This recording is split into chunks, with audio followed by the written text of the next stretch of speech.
வேலை செய்கிறப்போ எவ்வளோ சேஃப்டியாக இருக்கணும், எப்படி இருக்கணும், அவர் நடந்துக்க வேண்டிய முறைகள் என்ன அப்படின்றத பற்றியெல்லாம் வந்து சேஃப்டி வீக் வாரம்னு சொல்லிட்டு வருஷந்தோறும் நடத்துவாங்க. அந்த சேஃப்டி வீக் வாரத்தின் போது என்ன பண்ணுவாங்கன்னாக்கா ட்ராமா பண்ணி காட்டுவாங்க, ஸ்ட்ரீட் ப்ளே பண்ணி காட்டுவாங்க, பாடல் வாயிலாக சொல்லுவாங்க. இப்படி வந்து அவங்கள வந்து அவேர்னஸ் கொடுத்துருக்காங்க, எப்படி வேலை அண்டர்கிரவுண்டுக்கு நடந்துக்கணுன்றதை பற்றி, சேஃப்டி எப்படி இருக்கணுன்றதை பற்றி இந்த சேஃப்டி வீக் டைமில் சொல்லிக் கொடுப்பாங்க.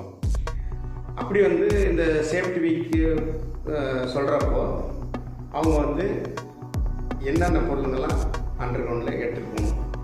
அதாவது அவங்க சீருடை இருக்கும், அவங்க வந்து அணிய வேண்டிய உடை, அதுக்கப்புறம் பார்த்தீங்கன்னாக்கா ஹெல்மெட், அதுக்கப்புறம் பார்த்தீங்கன்னாக்கா லாடம் கட்டின அந்த பூட்டு, அது ஐரன் தான். அந்த ஃபுட்டு இதில் வந்து ஐரனில் ஸ்ட்ராங்காக வரும். ஏன்னா கல் விழுந்தால் அது சேஃப்டியாக இருக்கணுன்றதுக்காக அந்த பூட்டு. அவங்க பெல்ட்டில் வந்து அட்டாச் பண்ண மாதிரி வந்து ஃபஸ்ட் எய்ட் பாக்ஸ். இவ்வளோ விஷயத்துங்களை வந்து அவங்க அண்டர்கிரவுண்டில் போகும்போது எடுத்துகிட்டு போகணும்.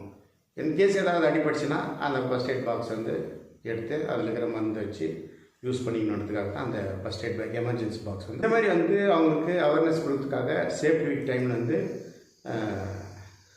அது அன்றைக்கி ஒரு திருவிழா மாதிரி அதை செய்வாங்க. அப்போ வந்து எல்லா மைண்ட்ஸ் சார்பில் இருந்தோம், அதாவது 5 மைண்ட்ஸும், இப்போ மாரிப்பம், சாம்பியனு, பாலக்காடு, நண்டிதூர்க்கு, உருகம், இத்தனை மைண்ட்ஸில் இருந்தோம் ஆட்கள் எல்லாம் அந்தந்த மைண்ட்ஸ்லேயும் செய்வாங்க. எல்லா மைண்ட்ஸும் சேர்ந்து ஒரு இடத்துல வந்து பார்த்திங்கன்னா அந்த மாரிக்குப்பத்தில் டிவி சென்டர்னு ஒன்று இருக்கும். அந்த இடத்துல அதுக்கு எதிர ஒரு கிரவுண்ட் இருக்கும், ஃபேமஸாக அங்கே பண்ணுவாங்க. அப்போ அங்கே வந்து ஸ்டேஜ் ட்ராமா மாதிரி பண்ணி அந்த காலத்தில் காட்டுவாங்க. அது எம்ப்ளாயி வந்து அப்போ அவர் வந்து கவனக்குறைவாக சேஃப்டி இல்லாத போயிட்டாக்கா அவருக்கு அடிபடுறப்போ, அதுக்கப்புறம் அவரை சுற்றி நடக்கிற சில விஷயத்துக்கெல்லாம் எடுத்து இப்படியெல்லாம் நடக்கும், இப்போ பாறை வெடிஞ்சு இல்லைன்னா பூமி அது வந்து கீழே விழும், உங்கள் மேலே விழும், நீ இல்லை சேஃப்டியாக இருக்கணுனாக்கா என்னெல்லாம் பண்ணணுன்றதை பற்றியெல்லாம் வந்து அது ஒரு ட்ராமா மாதிரி பண்ணி காட்டுவாங்க. இது எல்லோரும் பார்த்துட்டு உண்மையிலேயே சேஃப்டியாக இருக்கிறதுக்கான இதில் நம்ம எம்ப்ளாயிங்கெலாம் அதை தெரிஞ்சுக்கிட்டு அந்த மாதிரி சேஃப்டியாகவே போயிட்டு இருந்தாங்க. முக்கியமாக அது வந்து அவங்களுடைய சீருடை பார்த்தா இதுதான் மெயின். ஹெல்மெட் கரெக்டாக இருக்கணும், அதாவது இந்த ஐரன் லாடம் கட்டின அந்த பூட் போட்டு இருக்கணும், அப்புறம் பார்த்தா பெல்ட் கட்டி அந்த ஃபஸ்ட் எய்ட் பாக்ஸ் இருக்கணும். நார்மலாக யூஸ்வலாக யூனிஃபார்ம் தெரியும் அவங்களுக்கு, அது அழுக்கான துணி போட்டு மண்ணில் வேலை செய்யக்கூடிய இது எப்படி இருக்குமோ அது அந்த துணியை கொடுத்துட்டு போவாங்க. இதுதான் முறையாக நடந்துட்டு வருது. அந்த நாளில் வந்து அவங்களுக்கு சில அவார்டு, நல்லா அந்த நம்ம மைனிங்கில் நல்ல வேலை செய்யறவங்களுக்கு, அதே நேரத்தில் அந்த மெயின்டைன் பண்ணிக்கிற அந்த மேனேஜருக்கு, ஃபோர்மேன்களுக்கு, இதேமாதிரி வந்து எம்ப்ளாயிஸுங்க கூட சேர்த்து எல்லாத்துக்குமே வந்து நல்ல வழியில் நல்லா நடந்து சக்ஸஸ்ஃபுல்லாக பண்ணிக்கிறவங்க, அந்த தொழிலில் யார் சுத்தமாக அதிகமாக நல்லா செய்திருக்கிறாங்களோ அவங்களுக்கெல்லாம் வந்து இந்த அவார்டுங்கள்லாம் கொடுப்பாங்க.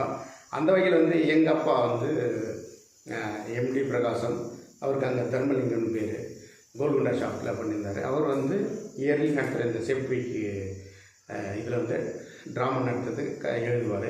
அதே நேரத்தில் பாடல்கள் எழுதி எல்லாரையும் பாட வைக்குவார் அங்கே. அதேமாதிரி ஸ்ட்ரீட் ப்ளே பண்ணுறதுக்கான இதெல்லாம் செய்வார். அவர் பண்ண விஷயம் தான் நான் சொல்கிறேன். ஒரு டைம் வந்து எங்கள் அப்பா வந்து அதில் வின் பண்ணி அவர் மெடல் வாங்கின இந்தியா அந்த சிங்கத்தலை படித்த ஒரு மெடல் வந்து கொடுத்துருக்காங்க. அது கூட நான் வச்சுருக்கேன். ஸோ வந்து எம்ப்ளாயிஸுங்க அவேர் பண்ணணுன்றதுக்காக, அவேர்னஸ் கொடுக்கணுன்றதுக்காக இந்த மாதிரி சேஃப்டி வீக்குன்னு சொல்லிட்டு வருஷத்தில் 7 நாள் அந்த சேஃப்டி வீக்கின் ட்ராமா இந்த ஸ்ட்ரீட்லாம் பண்ணுவாங்க. இது நாங்கள் பார்த்துருக்குறோம். எங்களுக்கு ஒரு மாதிரி ஆச்சரியமாக இருக்குது, இப்படிலாம் உள்ளே இருக்குதா. இன்னொன்று வந்து அவங்க எவ்வளோ கஷ்டப்படுறாங்களோ, எவ்வளோ கஷ்டம் இருக்குது, உயிர் பணையை வச்சு போகிறாங்களோ. எல்லாம் சொல்லுவாங்கள்ல, உள்ளே போனால் மேலே வந்தால் தான் போனான்ற மாதிரி அவங்க வந்து அந்தளவுக்கு உயிரை பணையை வச்சு அந்த அண்டர்கிரவுண்டில் இவ்வளோ விஷயத்தை தெரிஞ்சுட்டு சேஃப்டியாக வந்தால் தான் நல்லதுன்ற மாதிரி இந்த சேஃப்டி ட்ராமாங்களை பண்ணி அவங்களுக்கு அவேர்னஸ் படுத்துவாங்க. இதெல்லாம் ரொம்ப முக்கியமாக எம்ப்ளாய்க்கு நடக்கக்கூடிய விஷயம். அதுக்காக தான் இந்த வருங்கால சந்ததிகளுக்கு தெரிஞ்சுக்கணுன்றதுக்காக சில விஷயத்த சொன்னேன்.